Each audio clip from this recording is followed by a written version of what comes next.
Assalamualaikum warahmatullahi wabarakatuh. Perkenalkan saya Rahmawati Fajri dengan NIM A1C122010 dari kelas reguler A, Prodi Pendidikan Kimia. Ini diajukan untuk memenuhi ujian tengah semester Agama 2. Jelaskan pengertian integrasi iman, ilmu, dan amal. Iman dan amal merupakan satu kesatuan yang utuh dan tidak dapat dipisahkan satu sama lain. Iman yang diibaratkan sebagai akar dari sebuah pohon yang menopang ajaran Islam, ilmu yang diibaratkan sebagai batang dari sebuah pohon yang mengeluarkan cabang-cabang ilmu pengetahuan, dan amal yang diibaratkan sebagai buah dari pohon tersebut yang dapat berupa pengetahuan, seni, dan teknologi. Nah, ilmu pengetahuan dan teknologi yang didasarkan dengan ilmu iman dan amal akan menghasilkan amal yang soleh. Integrasi ilmu iman dan amal ini berfungsi untuk memberikan arah bagi seseorang untuk mengamalkan ilmunya. Dengan didasari oleh keimanan yang kuat, pengembangan ilmu akan selalu dapat dikontrol pada jalur yang benar. Sebaliknya, tanpa adanya dasar keimanan, ilmu dapat disalahgunakan sehingga akan mengakibatkan kehancuran ke orang lain dan lingkungannya.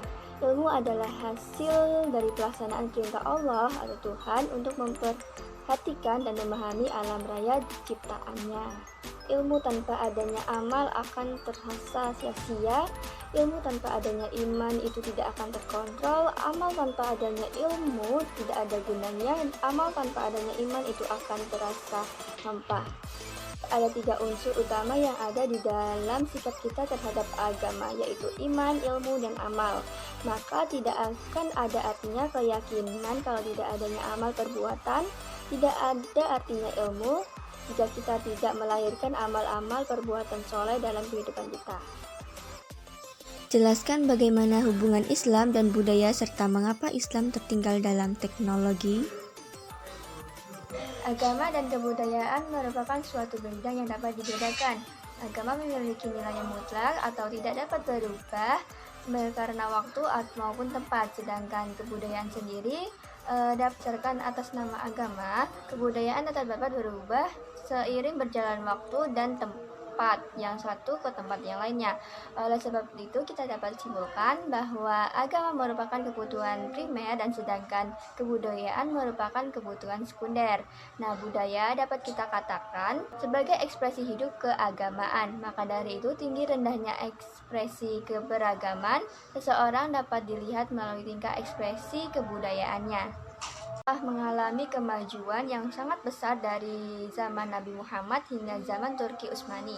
Beberapa faktor yang menjadi alasan kemajuan pesat dari Islam zaman dahulu dan juga menjadi alasan ketertinggalan dari umat Islam pada zaman sekarang diantaranya yaitu: jelaskan secara singkat bagaimana konsep Islam dalam kesejahteraan umat masyarakat madani. Masyarakat madani yaitu sebuah sistem sosial yang tumbuh berdasarkan prinsip moral yang menjamin keseimbangan dan kesamaan atau serta kebebasan individu dengan kestabilan masyarakat. Jelaskan pendapat singkat Anda pentingnya seorang muslim mempelajari agamanya.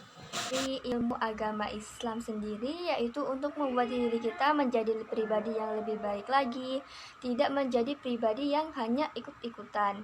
Terus kemudian hati kita akan menjadi terasa lebih dekat dengan Tuhan karena senantiasa mengingat kepadanya, lebih mensyukuri pemberian Tuhan, dan dapat terhindar dari segala dosa dan perbuatan maksiat. Dan masih banyak lagi tujuan lainnya yang tentunya akan mengarahkan kita menjadi pribadi yang lebih positif lagi. Oleh karena itu, penting bagi kita sebagai seorang muslim untuk mempelajari atau memperdalam ilmu agama pentingnya Islam seorang sendiri. muslim mempelajari agamanya.